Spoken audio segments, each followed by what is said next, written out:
Europe کے دل میں ایک نئی سیاسی تبدیلی نے ایک پرانے سوال کو ازسر نو زندہ کر دیا ہے۔ کیا جرمنی اب دفاعی مسلط پسندی کو ترک کر کے ایک زیادہ جارحانہ اسٹریٹجک کردار ادا کرنے جا رہا ہے؟ 14 اپریل 2025 کو جرمنی کے نو منتخب چانسلر فریڈرک مرز نے عندیہ دیا ہے کہ برلن ممکنہ طور پر یوکرین کو طویل فاصلے تک مار کرنے والے جدید ترین ٹورس KEPD 350 کروز میزائل فراہم کرنے پر آمادہ ہو سکتا ہے۔ یہ اعلان یوں تو ایک سیاسی بیان معلوم ہو سکتا ہے، مگر اس کے پس منظر میں جرمن داخلی سیاست، نیٹو کے اندرونی توازن اور روس کے ساتھ جاری کشیدگی جیسے کئی پیچیدہ عوامل کار فرما ہیں۔ اس ویڈیو میں ہم دیکھیں گے کہ اگر جرمنی واقعی یہ میزائل یوکرین کو فراہم کرتا ہے تو اس کے خطے اور دنیا پر کیا اثرات مرتب ہوں گے۔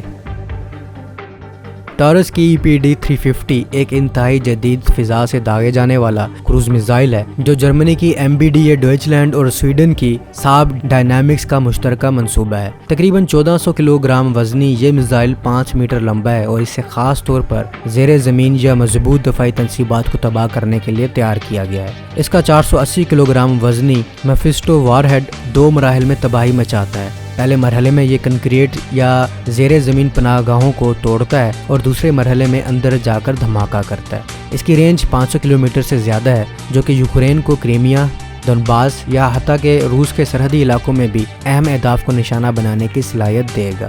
یہ زمین سے نیچی پرواز کرتے ہوئے دشمن کے ریڈار سے بچتا ہے اور GPS انرشل نیویگیشن اور انفراریڈ میچنگ کی اور انفراریڈ امیجنگ کی مدد سے ہدف کو نشانہ بناتا ہے۔ اگر یوکرین کو ٹورس میزائل مل جاتے ہیں تو یہ نہ صرف اسے روس کے زیر قبضہ علاقوں میں گہرائی تک حملے کی صلاحیت دیں گے، بلکہ روسی سپلائی لائنز، فضائی اڈے اور کمانڈ سینٹرز پر دباؤ بڑھا سکتے ہیں۔ خاص طور پر کرائمیا میں تعینات روسی نیول تنصیبات یا ملٹری ڈیپو ٹورس کا ممکنہ ہدف ہو سکتے ہیں۔ یوکرینی فضائیہ پہلے ہی سو-24 جیسے پرانے سوویت طیاروں پر اسٹارم شیڈو اور اسکالپ EG جیسے مغربی کروز میزائل کو کامیابی سے نصب کر چکی ہے۔ ٹورس کی شمولیت سے ان مشنز کی اثر انگیزی اور دائرہ کار مزید بڑھ جائے گا۔ دوستو، جرمن سیاست میں جنگی اسلحے کی ترسیل ہمیشہ سے ایک حساس موضوع رہا ہے۔ دوسری جنگ عظیم کی تباہ کاریوں کے بعد جرمنی نے کئی دہائیوں تک عسکری معاملات میں احتیاط برتی ہے۔ موجودہ حالات میں بھی جرمن عوام اور سیاستدانوں کا ایک بڑا طبقہ اس بات سے خائف ہے کہ ٹورس جیسے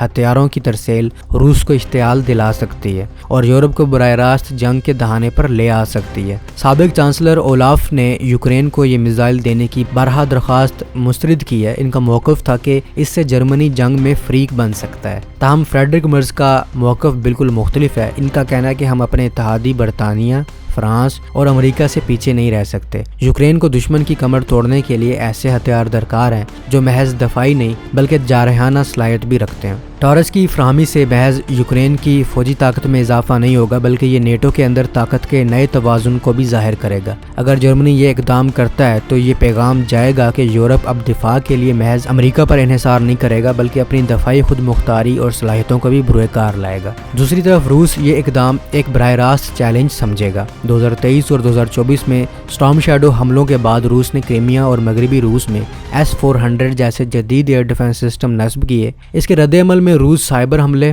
توانائی تنصیبات کو نشانہ بنانے والے ڈرون اٹیکس یا یہاں تک کہ نیٹو کے بارڈر علاقوں پر دباؤ بڑھانے جیسے اقدامات کر سکتا ہے۔ MBDA کی پیداواری صلاحیت بھی اس ترسیل میں ایک رکاوٹ ہے۔ جرمنی کے پاس صرف تقریباً 600 ٹورس میزائل کا ذخیرہ موجود ہے، جن میں سے 100 کی ترسیل کی بات کی جا رہی ہے۔ نئی پیداوار میں کئی ماہ لگ سکتے ہیں کیونکہ یہ میزائل انتہائی پیچیدہ نظام پر مبنی ہوتے ہیں۔ اس کے علاوہ یوکرینی عملے کو ان میزائل کے استعمال، ٹارگیٹنگ، نیویگیشن اور مینٹیننس کے لیے تربیت درکار ہوگی، جس میں کم از کم 4 ماہ لگ سکتے ہیں۔ فریڈرک مرز کی سیاسی سوچ صرف یوکرین کی مدد تک محدود نہیں ہے، وہ یورپ کو دفاعی لحاظ سے خود مختار دیکھنا چاہتے ہیں، جیسا کہ فرانسیسی صدر بھی بارہا کہہ چکے ہیں۔ مرز کی حکومت نے حالیہ اتحاد میں ملٹری اخراجات کے لیے قرض کی حدود نرم کرنے کی بات کی ہے، جو اس بات کا عندیہ ہے کہ جرمنی اب محض اقتصادی طاقت نہیں بلکہ عسکری میدان میں بھی قائدانہ کردار ادا کرنا چاہتا ہے۔ ٹورس میزائل کی ترسیل صرف ایک دفاعی اقدام نہیں ہے بلکہ سفارتی اور جیو اسٹریٹجک پیغام بھی ہے کہ جرمنی اب میدان میں پیچھے کھڑا تماشائی نہیں بنے گا بلکہ عملی کردار ادا کرے گا۔ تاہم سوال یہ ہے کہ کیا مرز اپنی سیاسی اتحاد کو قائل کر پائیں گے؟ کیا جرمنی واقعی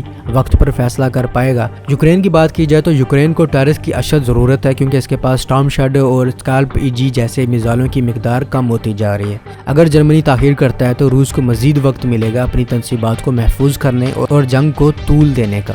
اگر مرز کامیاب ہوتے ہیں تو یہ نہ صرف یوکرین کے لیے بڑی جیت ہوگی بلکہ یورپ کے لیے بھی ایک نئی عسکری جہد کی شروعات ہوگی۔ اگر نہیں تو یہ فیصلہ محض ایک سیاسی نعرہ بن کر رہ جائے گا۔ تو اب تک کے لیے اتنا ہی۔ Subscribe for more.